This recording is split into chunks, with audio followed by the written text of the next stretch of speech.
So అంటే మీకు కూడా ఇండస్ట్రీ మూవీస్ గురించి ఎవ్రీ మూవీకి వస్తారు, సార్తో పాటు మీరు వచ్చి చూస్తుంటారు.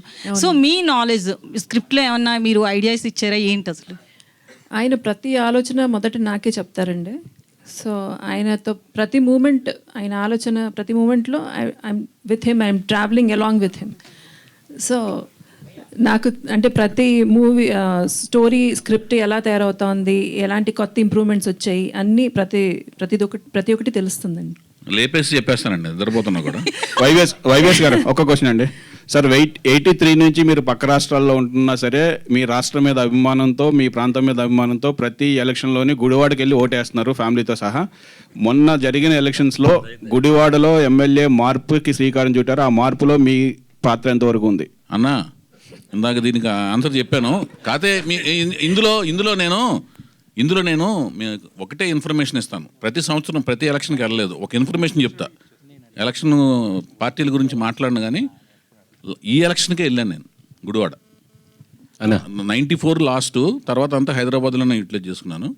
ఈ ఎలక్షన్ అప్పుడే అంటే అక్కడ ఓటు ఉంది కదా అని అక్కడికి వెళ్ళాను. డైరెక్టర్ గారు, మీరు ఇప్పుడు వీళ్ళ అబ్బాయిని పరిచయం చేస్తున్నారు, సేమ్ టైమ్ మేబీ ఈ ఇయర్ ఈ సీజన్లోనే బాలకృష్ణ గారి అబ్బాయి మోక్షజ్ఞ కూడా పరిచయం కాబోతున్నాడు. సో దీన్ని మీరు ఒక బాధ్యతగా తీసుకుంటున్నారా? రేపు పొద్దున అతన్ని లాంచ్ చేయడం కూడా ఒక ప్రెస్టేజ్ కదా. సో దీన్ని ఎలా చూస్తున్నారు ఈ లాంచ్? అసలు మేమందరం రామారావు గారు బాలయ్య బాబు గారిని పరిచయం చేస్తున్నారని 1975లో ఎప్పుడైతే అన్నదమ్ముల అనుబంధం చూసామో, బాలకృష్ణ గారు లాంచింగ్ కోసం ఎంత అవైట్ చేసామో, ఎంత తహతహలాడామో, నిజంగా తహతహలాడామండి. గుడివాడలో ఫ్యాన్స్ ఓపెన్ చేసి అప్పుడు మద్రాసు ట్రైన్ ఎక్కాను నేను బాలకృష్ణ గారికి. తర్వాత మద్రాసు వెళ్ళి ఫ్యాన్స్ లెటర్స్ రాసి ఎన్టీఆర్ ఫ్యాన్స్ అంతా ఎన్బీకే ఫ్యాన్స్ అవ్వాలని బాలకృష్ణ గారి దగ్గరుండి చాలా సినిమాల వరకు లెటర్స్ కరస్పాండ్ చేసినోడిని.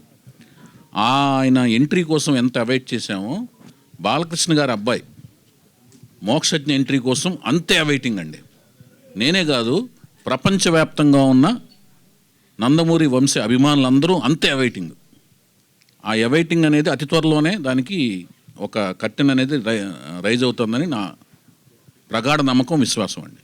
చౌదరి గారు, కంగ్రాచులేషన్స్ అండి. ముందు thank you so much, all the best.